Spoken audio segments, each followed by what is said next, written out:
কনকচুরের খই আর নলেন গুড়ের ছোঁয়া যামিনী দাদুর হাতে তৈরি হলো জয়নগরের মোয়া। চলুন বন্ধুগণ, আজকে জেনে নিই জয়নগরের মোয়া তৈরির প্রাচীন ইতিহাস।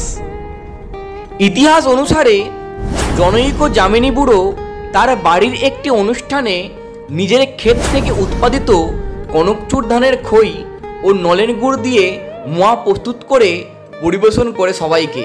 এমন জিনিস আগে কেউ খায়নি।